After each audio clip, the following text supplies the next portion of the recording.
Okay, guys, we're doing the daily debate of the 29th of October.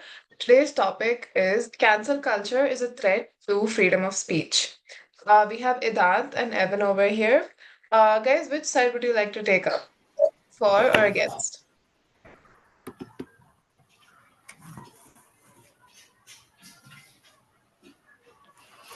Okay, we have someone else here too, Taha. How would you like to participate in the debate? No, I actually participated yesterday only. Yeah. Okay, it's honestly just a daily debate, and we do it just for practice purposes. So you can also participate now, or you can just observe. It's up to you. I think you and Evan can be a I team mean, against Vedant. oh, sure. Sure? Okay. So I'm gonna give you both four. Taha and Evan, you both are gonna be for the debate topic, and Vedant, you're gonna be against. Okay? I'm just gonna drop it in the chat and start a timer exactly for 10 minutes. Okay? All the best, guys.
How much time do we have for preparing again?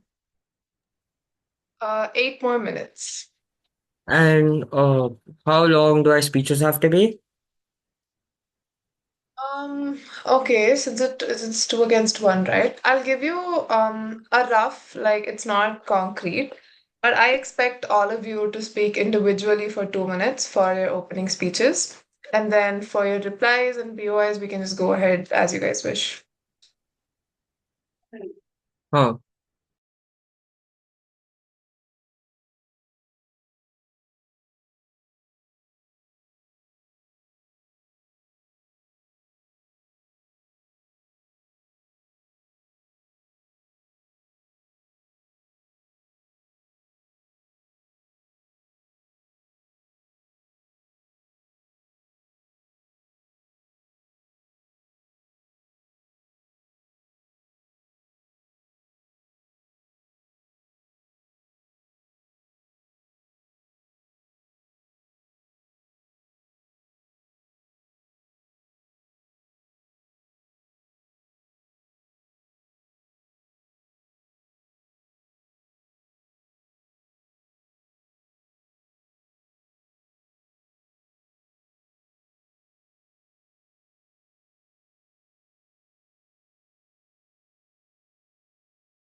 Ready, everyone? Just writing a few more words and then. All right, Yeah, same here. no problem.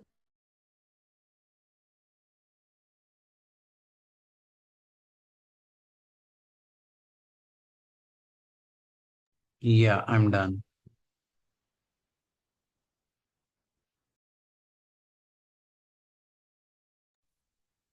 Okay, so since you both are on the four side, we'll start with your speeches. Taha, will you go ahead?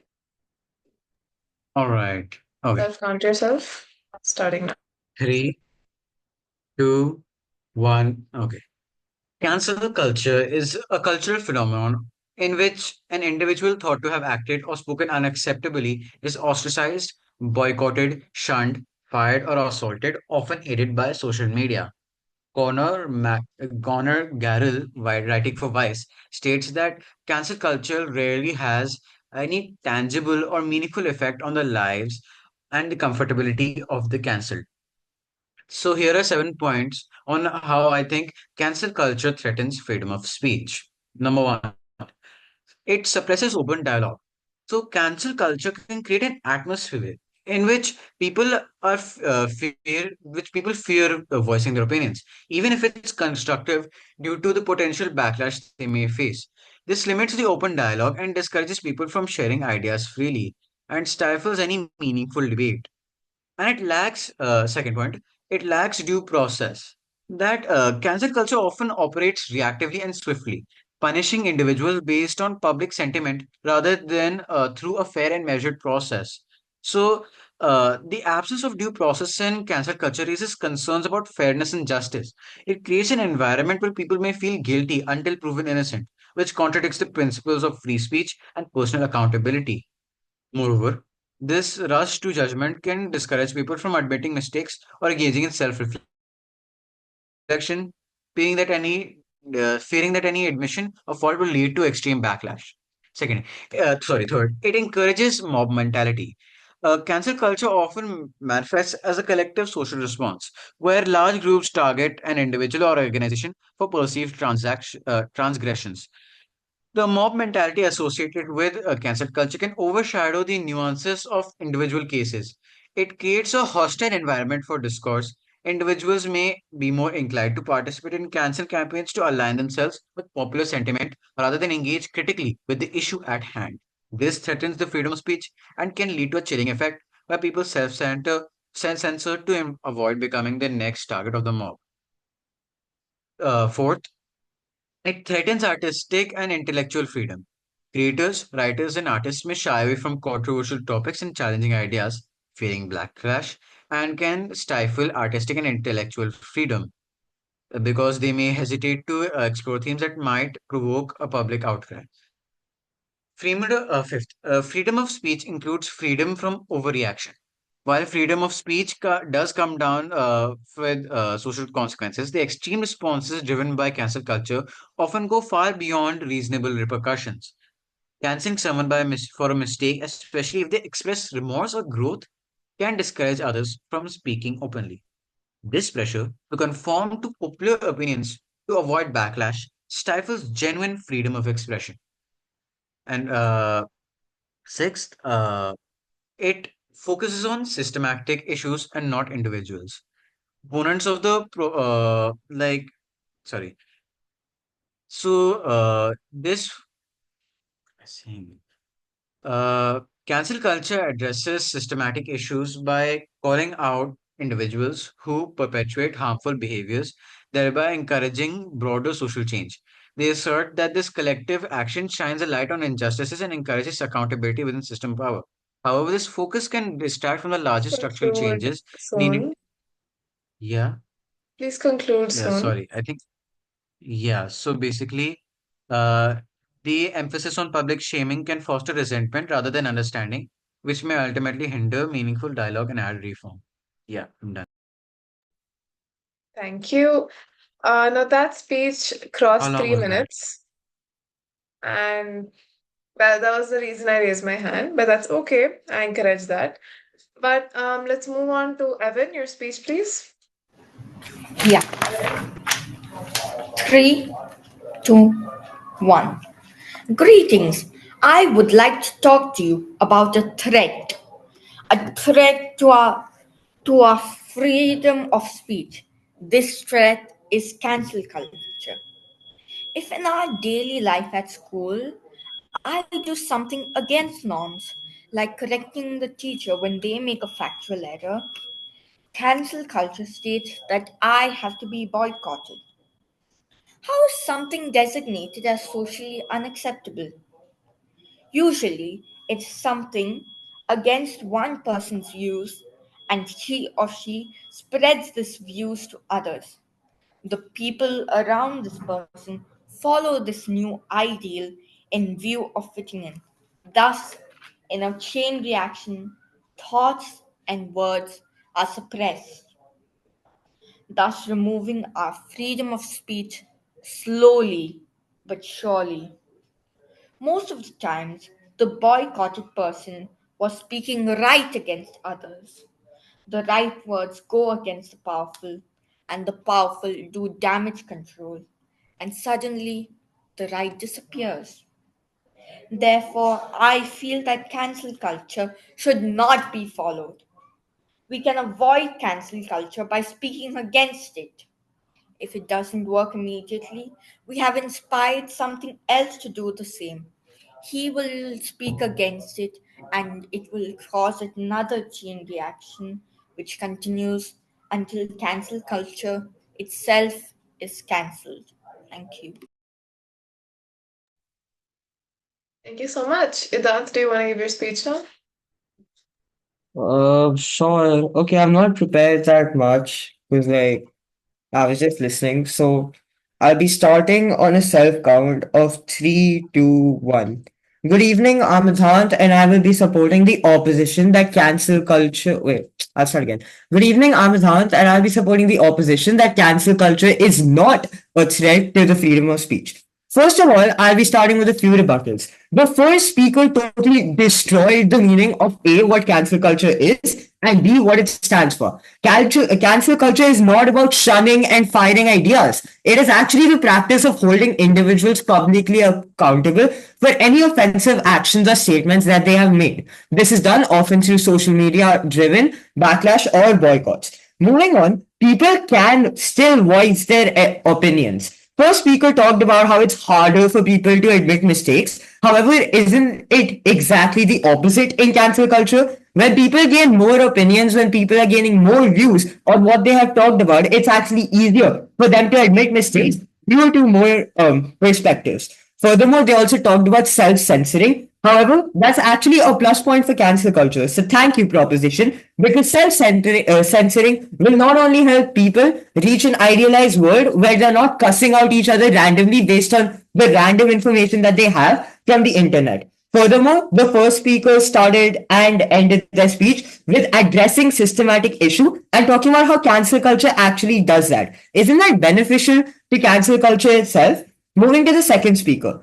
The second speaker chose a very new anecdote of correcting the teacher as being socially unacceptable. However, isn't correcting the teacher very acceptable in society? If I am correcting my teacher will understand how smart I am and how I understand the lecture that is at hand. Both of them talked about how thoughts are not being expressed and that they're being stifled in a way. However, thoughts can still be expressed in a healthy way as well, even on the internet with cancel culture. Moving on to the model. The model that we come up with is regulating cancel culture rather than just talking about it blatantly. First of all, the government will be regulating cancel culture to make it a form of accountability rather than censorship. This will happen through incentives that are given for social media and for people who are going to point these out.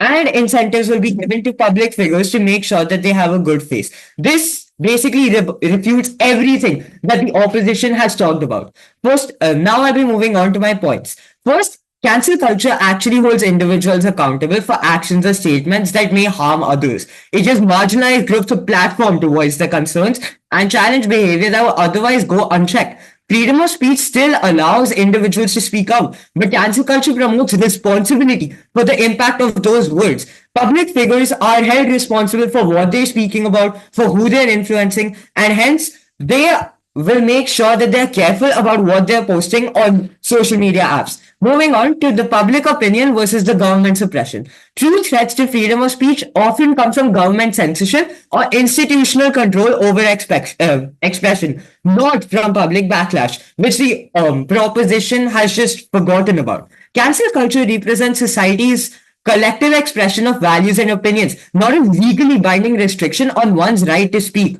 People can still speak about what they feel. It may not be that socially acceptable, but it is still allowed. Moving on, the cancel culture actually promotes constructive change. In many cases, cancel culture has shed light on harmful behaviors, outdated ideologies, or prejudice within powerful industries and individuals, encouraging them to reform. Rather than suppressing speech, it in fact opens dialogue about respect and inclusivity, ultimately benefiting societal growth. The first speaker talked about this, however, this is clearly wrong. Our side has this in a higher light and a better way. Moving on, there are no legal penalties on expression. Cancel culture rarely enforces legal consequences. While there may be Please reputational conclude. yeah. Can I conclude after this point? Yeah, please. While there may be reputational or professional repercussions, they arise from public response, not from legal restrictions. People are free to speak but may face social consequences, which are part of open discourse, not a violation of free speech. Hence, this proves that the opposition has completely undermined the motion. They have not understood what cancel culture actually does. They have not understood the true meaning of freedom of speech, and that is why the opposition should win. Oh, yeah, I guess that's about it. I'm done. Thank you. You spoke for a whopping 4 minutes and 35 seconds. I was supposed to speak for six because there are two people there and one person here.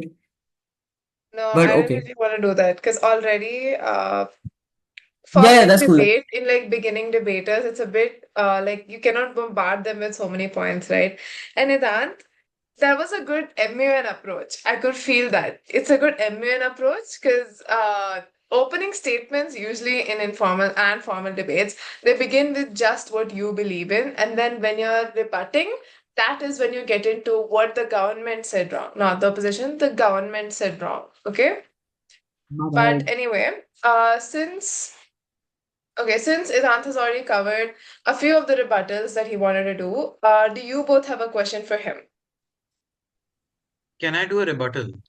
Of course. Can Go I ahead. try? Okay. So, I have this one point. Okay.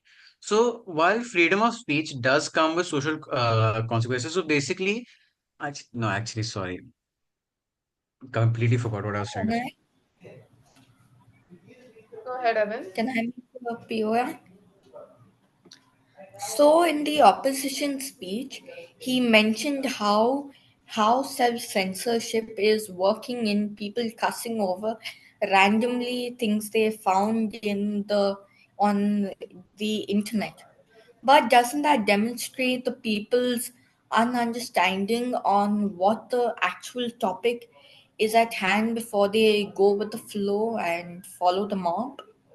Okay, I would like to address that in two steps. First of all, I did not mention that self censoring is being done. We were talking about whether self censoring is morally right or not. This was actually brung up in the first government side speech, and they talked about how self censoring is happening due to cancel culture. So, self censoring is actually good. Second of all, as our model clearly stated, we are giving incentives for both social media and famous people to first understand the issue and not bring about cancel culture. Be careful with the words that they're putting out.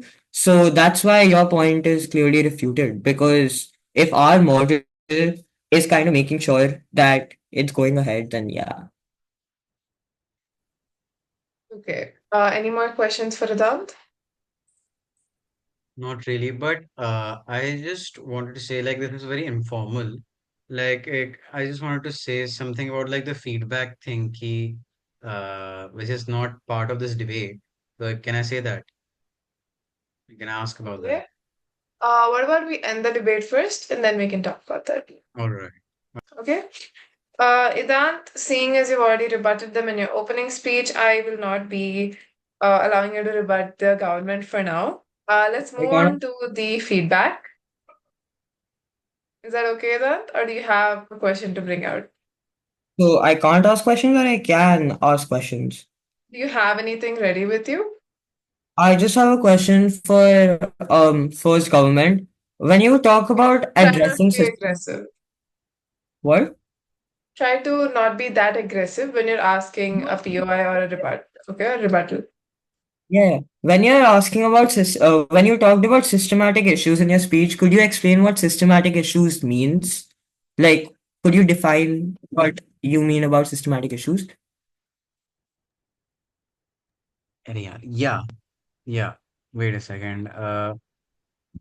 So what I mean by systematic issues is that, hmm.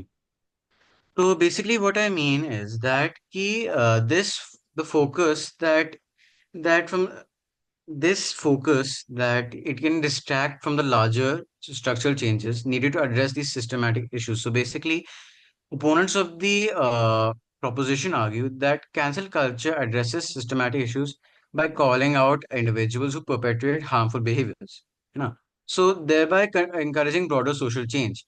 They assert this collective action shines a light on injustices and encourages accountability within systems of power. However, this can distract from the larger structural changes needed to address these systematic issues. By concentrating on individuals' actions, cancel culture may divert attention from creating comprehensive solutions that tackle the root causes of injustice. Yeah. Oh, okay. Okay, thank you so much, everyone. We'll be now concluding the debate. First of all, I'd like to thank everyone for participating and bringing the first step into becoming a debater, right? Let's start with an overall feedback.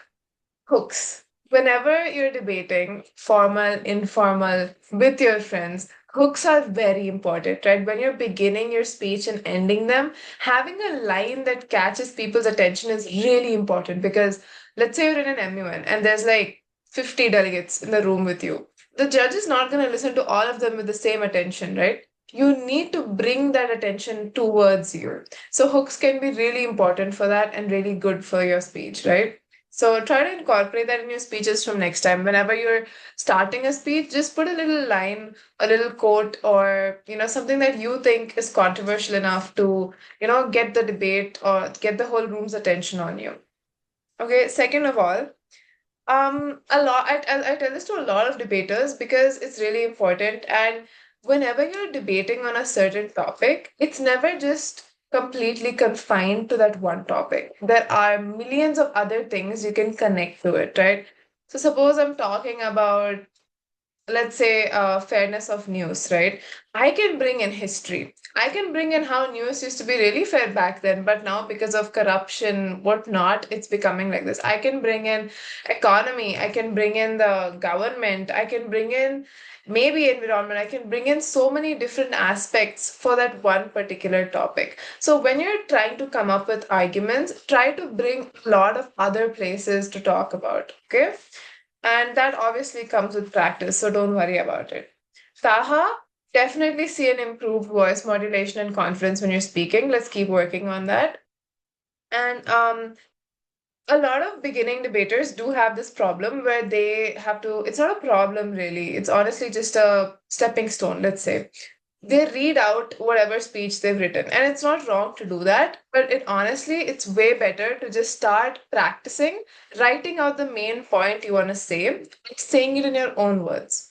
Okay, and this is the best place to practice that because we are not here to see, oh my god, you have to follow this rule, you have to follow this pro forma. We are here to just make sure that you're getting your practice in and you're becoming better, right? So from next time, try to maintain the document that you usually write your speeches on. Make the important points bold, and then try to bring in your own words, frame your own sentences from that major point and elaborate on it. Okay? And yeah, Evan, really good start. You took a really good perspective, which I really appreciate, which is taking something smaller, seeing the topic in a smaller way, and then enlarging it for the rest of you all. So, the way you started the speech, which was looking at yourself in a classroom setup and then bringing it out to the rest of the world, the social media, all of that, that was really good. And yeah, that's honestly all from my side. Idhan, good speech, but I want to see a less immune approach with less attacks and rebuttals in the opening speech, right? Because in inform, let's say this is an informal debate as well. Rebuttals usually take up a lot more time than just opening speeches because of that reason. Definitely you had really good points set up for them, but maybe don't put them in the opening speeches altogether, okay? Because rebuttals are one of the most important and most interesting parts for me. And yeah, second of all, I think Idhan, something you can also work on is when you're giving answers or you're asking a question was fine, but when you're giving an answer or you're framing your speech, try to focus in one direction and have a smooth transition to the next. Okay, so if I'm speaking about ethics of news, right, I can go ki yeah, the government is corrupting the news channels, but also these celebrities are doing whatnot, but also the public is also not doing anything.